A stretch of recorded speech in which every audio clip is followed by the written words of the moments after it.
Kia ora e te iwi, haere ake nei I te karere, I pōwhiri tia te kāwanatanga me ngā rōpū tōranga pū ki Waitangi I te rānei. Ko te tino pōkai kahatanga I rewa ke ai a te wairua o te pōwhiri, ko wai I tai mai, ko wai kāore I tai mai. I rewa ke atu te pōkai kahatanga me te wairua whakaihihi I rungi I te marae I te mahi a te Pāti Māori. Me te aha, ki te atonu tiana ngā pieretanga tarawhare. Ko tai ātea te ingoa o te hui I karangahia, I raro I te maru o te tono wai rua ono rua I te ata nei.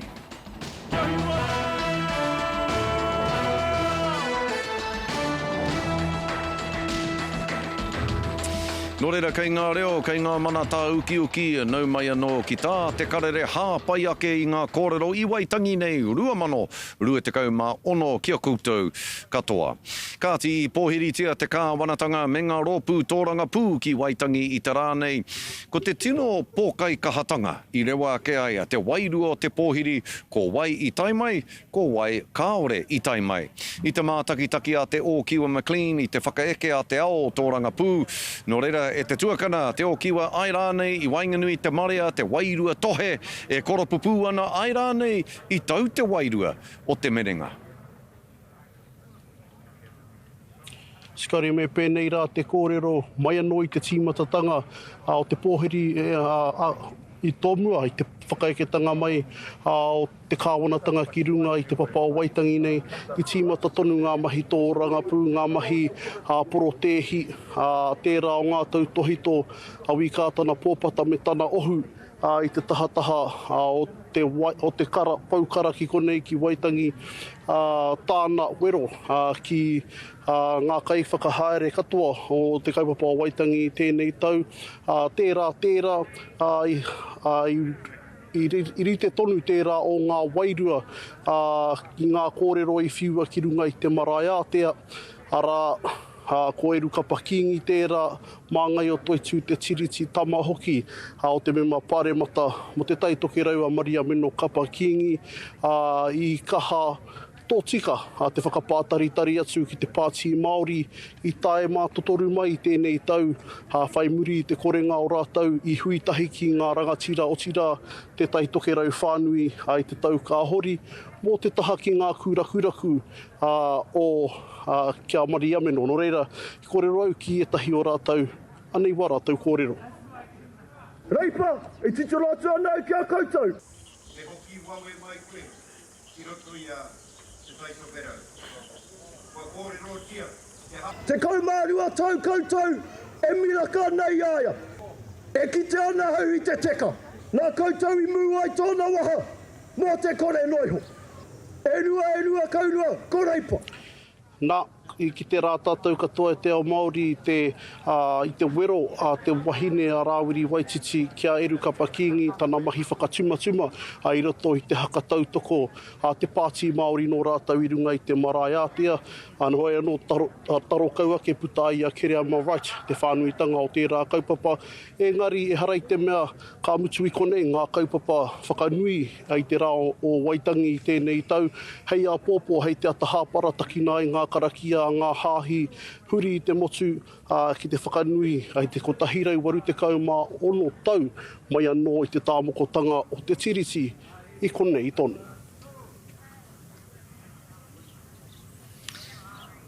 Tēnā koe te o kiwa e mihi ana kia koe nā whakamārama e hoa, kāre a kore he atanui, kei te haere ake a pōpō ki konei ki Waitangi nei o tira ki mua I te whare rūnanga a te ata pōpō. Te rerenga o ngā karakia Karaitiana me ngā karakia Māori hei whakatūwhera I te rā nui o Waitangi mo tēnei tau 2021, ka mihi te ngākau kia koe te o Kiwa McLean e nā whakamārama.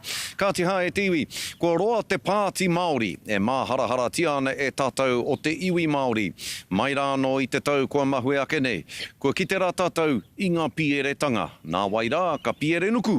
Ai nai ne, kua rite ki te tōtara e noho wāhi rua ana. Me tō tātou mōhio ki te mutunga o tērā whakatau ki a o tātou mātua tūpuna. Ai rānei ko te wiki o Waitangi te wā. E mātika ake anō ai te Pāti Māori ki te iwi Māori, ko te Pāti Māori tonu te wakatoranga pū mo te Māori, mo ngā kaupapa Māori, mo ngā wawata o te iwi Māori. Kāti hei whakawhānui ake i ngā kōrero mo te Pāti Māori ki Waitangi i tēnei tau. Ka whakawhiti atu tātou kia Kereama Right o Pūkāia. I runga tonu ia i te marae ātea, i mui te whare runanga i te papa o Waitangi, e mātakitaki ana i te Pāti Māori, e kōkiri ana i ngā Wero, i ngā whakapātaritari, i ngā whakatumatuma, e te tuakana Kereama, he ātau i rongo ai i tēnei rā. E hoa e Scotty, ko tāku i rongo ai ko tā, i te ahua nei i roto i te puku me te ngākau o Rāweri Waititi, te hia kia hoki rangi Māori e mai ia ki Wāhanga i a Ngāpuhi, nā hoki kaore tōna Pāti i whakautu i te pōwhiri o tirā i te Wero a ngā iwi o Ngāpuhi, te paunga o tērā tau i te hui i tū ki kohewhata. Nō reira koe nei te hoki tuatahitanga mai, ōna o tirā o te Pāti Māori, mai anō i te pupūtanga ake o ngā raru i kōrero hiara e te okiwa i te paunga o tērā tau. Ia hau e whakarongo ana ki tuatahi ki ngā kōrero a Eru Kapa Kingi te tama a Maria Meno Nāna, tēnei enei kūrakuraku i hora tūmata whānui ki te ao i tērā tau, hei tāna kai te, na ko tāku i rongo ai kai te riri tonu ia o tira rātau, kai te pauri tonu rātau i te korenga o te Pāti Māori i hui kanohi ki te kanohi, rai ki te rai, upoko kohua ki te upoko kohua ki te whakatau i enei nawe i tērā tau, i nā enei ko tau ki te kōti, kai te kōti tonu i tēnei wiki tonu nei. Nō reira, koe rā te ngā tau kupu i rere i a Eru Kapa Kingi, nā waika tū mai ko Rāweri Waititi te kaiara hi takirua i te Pāti Māori ana. Te ahua nei i tiki nātu e ia etahi o ngā kupu whakaari me ngā ki taurangi kawiti te wā iaia i runga i te hia kia whakapapapaunamu hia te moana kia tere anō te kārohirohi. Koe rā tāna titiro ki te moana, koe rā te hia kia takahia te riri ki raro i ngā waiwai, e rā momo āhua kōrero, engari mutukau ana te kōrero a Rāweri, ka pupu anō te riri no reire, kia whakarongoa ke tātou ki etahi kutanga kōrero i puta i a Rāweri i tēnei rā.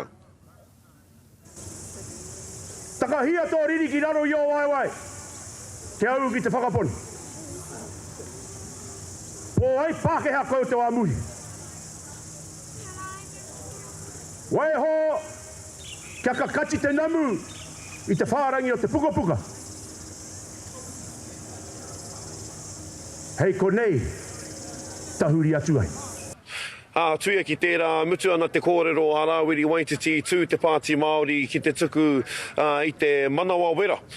Hei kina ki wana kōrero ana koe ki te tātau i ngā whakāhua o te Hoa Rangatira o Rāweri Waititi ana ko kiri tami here. No konei anō hoki no te taitoke rau e whakatata atu ana, whakawhiti ana i te marae pokapoka atu ki te aroaro tonu o Eru Kapa Kingi ki reira tuku ai tōna manawa wera o tira i ana kupu me tana riri ki te aroaro tonu ki te rai tonu o Eru i reira e noho ana kātu anō Maria Meno ki te whakakāhore o tira ki te whakahe i taua mahi a Kiri Waititi me te āhua nei kaore anō kia tau.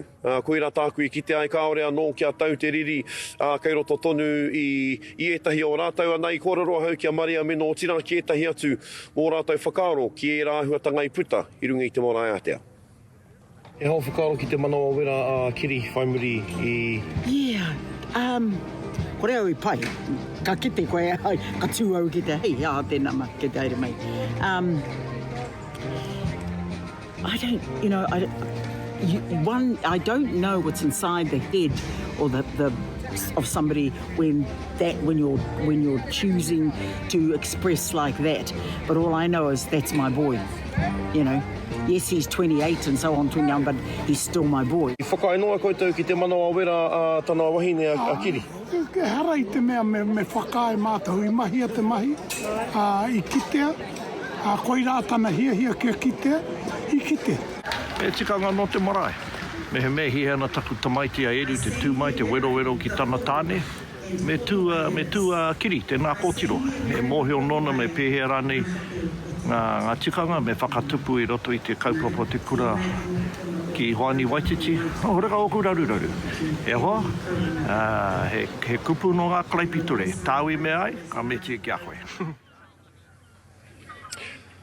hei whakaotia kia i tēnei kaupapa kōrero i te tuakana i puta i a Rāwiri Waititi te tono o tira te inoi kia whai wāhi ai te Pāti Māori, te hui kanohi ki te kanohi ki ngā uri o tira ki ngā iwi o te taitokerau me te whānau kapa kingi kia tau ai tēnei kaupapa i mua i te roanga o tēnei tau i nā hoki ko te tau pōti tēnei kei mua i a rātou me te tino tūmanako o Rāwiri Waititi ka eke anō te waka o te Pāti Māori i te iwi Māori ko āhua huri tuara i tōna tīkokitanga. Engari koira te ki taurangi a Rāwiri kia huitahi anō rātou me taku kōrero tuku pātai atu kia maria meno mehe mea e ngākau nui ana ia ki tērā. Ahakoa kei te tāria e ia te putanga o te kōti i tēnei wiki. Akuni pia katahuri rātou ki te whakatika i e rā kūraku hei ngā wiki o tira ngā marama e tū mai nei. Skori. Mihi ane kia koe te rangatira kere ame te pai, te rawe o e nā whakamārama e pāna ki ngā mahia i rungi te marae, i mui te whare rūnanga i te rānei. Iau e mā taki ane i te mahia kiri tāmi here ka whakaaro aki i te whakawhitinga ona i te pai kouka i rungi te marae. Karere kore he whakautu ka puta i ngā wāhine o ngā puhi auare ake. Koera hoki te Huarere tanga o tōku ngā kaukare ngā wāhine o ngā puhi i whakatuma ake ki te whakautu, ki te urupare i te mahia kiri tāmi here. Hoi anō, tēnā whakaaro kami kia koe, kere ama raiti i o mahi nui hei oranga mo te karere i tēnei wiki. Tēnā koe e te rangatira.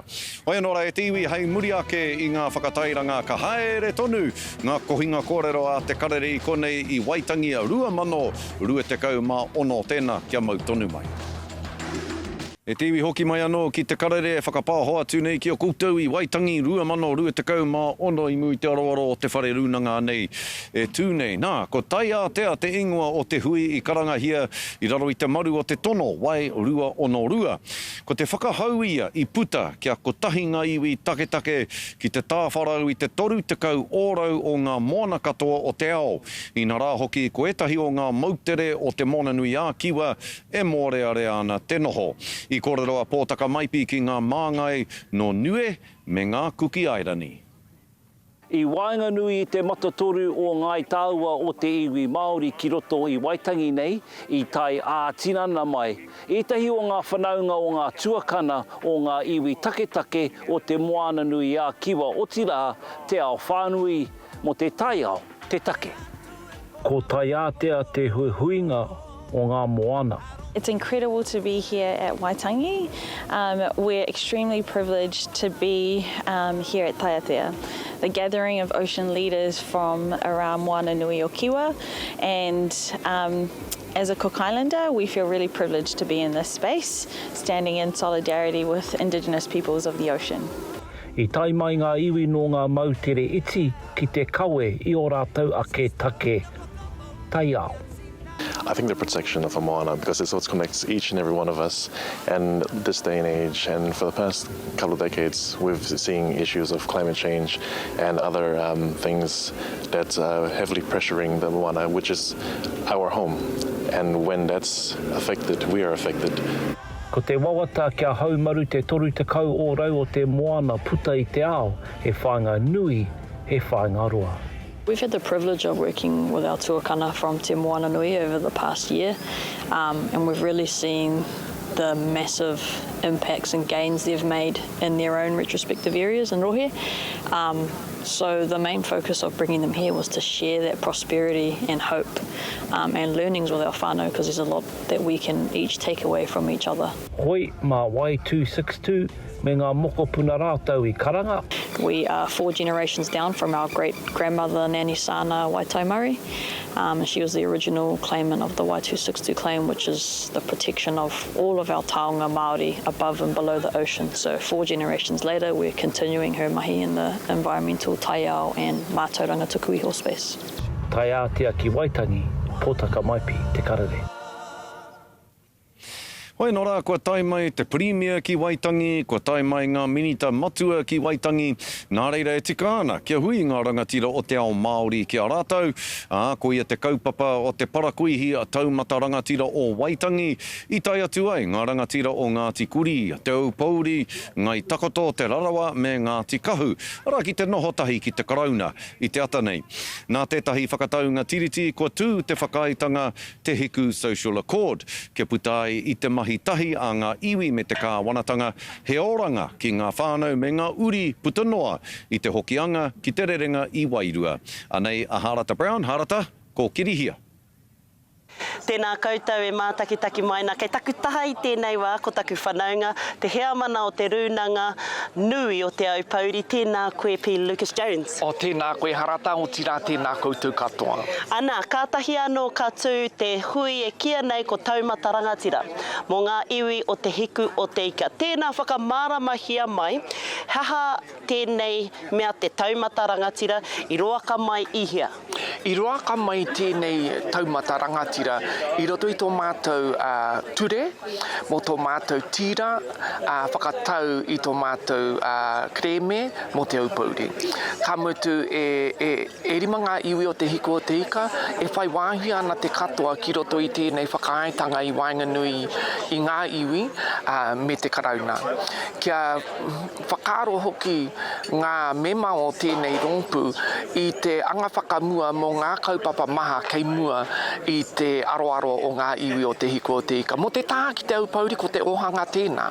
Ngā ahunga whenua, ngā ahunga moana, kia whai wāhi hoki ngā iwi o te hiku o te ika ki te whakawhanake i ngā tūranga mahi. E pai ai te haerenga o ngā uri o te iwi ki te mahi. I ngā umanga hou, i ngā wāhi e tika ana kia whāngaihia ki te pūtea a te kāwanatanga. E pai ai te takoto o ngā mea e hiahia tia ana e ngā iwi ki te hāpai mo te oranga o te whānau, te hapu me te iwi.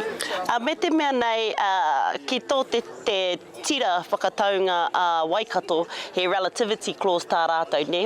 Engari mo te hiku, ara te kōrero ko tēnei te he tangata clause, he tangata, nā te tupuna whae a meri ngā roto.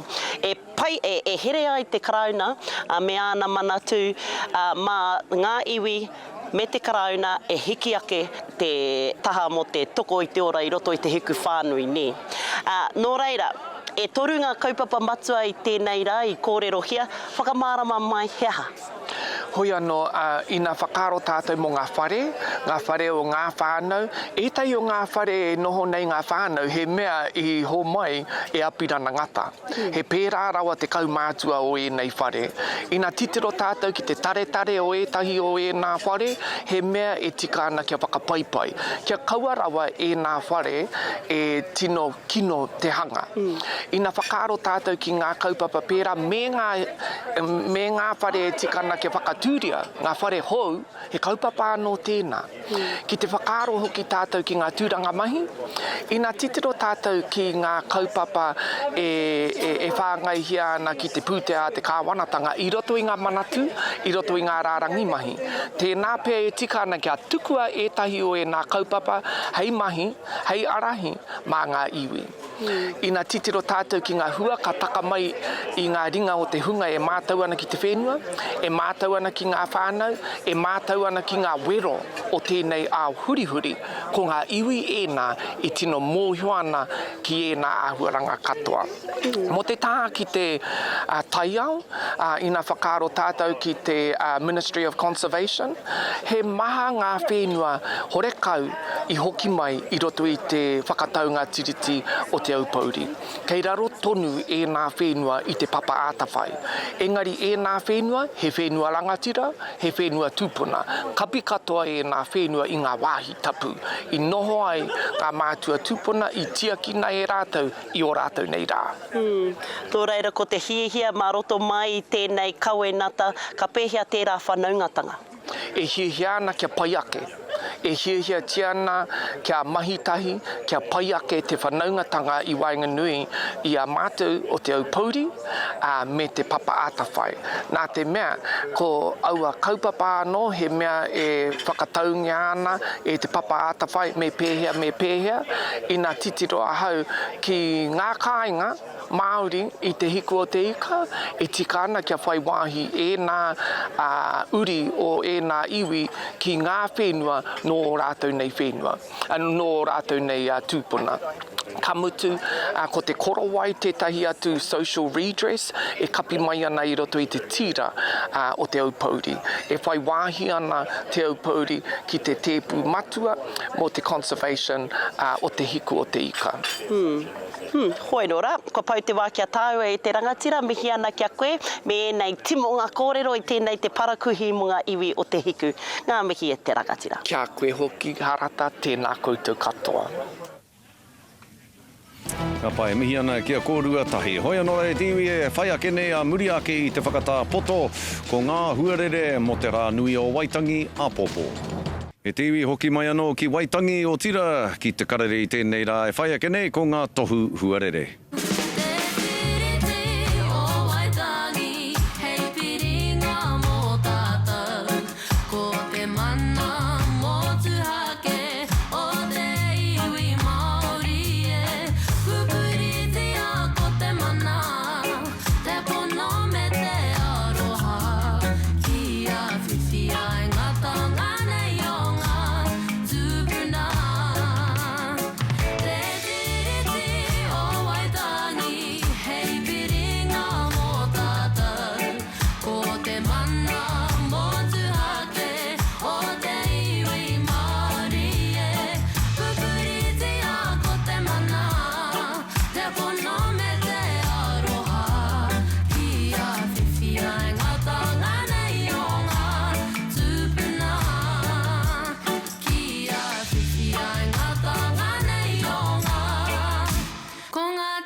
Te rarawa ngai takoto ko ngā tika hukia kaha maira a whina tia mai e tātou ngā uri o muri whenua ki a whiwhia e ngata nganei o ngā Kāti hae tiwi, koe nā tā te karare I tēnei rā I konei I Waitangi nei 2026. Nā, ko ngā manaakitanga me ngā tauwhirotanga o te wā ki runga I a koutou katoa mo te rangi a Pōpō. Kia maumahara tātou, kia mau, kia ita, ki te tiriti o Waitangi me ona mana katoa hei arahi a tātou ki ngā rangi o a Pōpō. Tūrou, pare a tūrou, Hawaiki.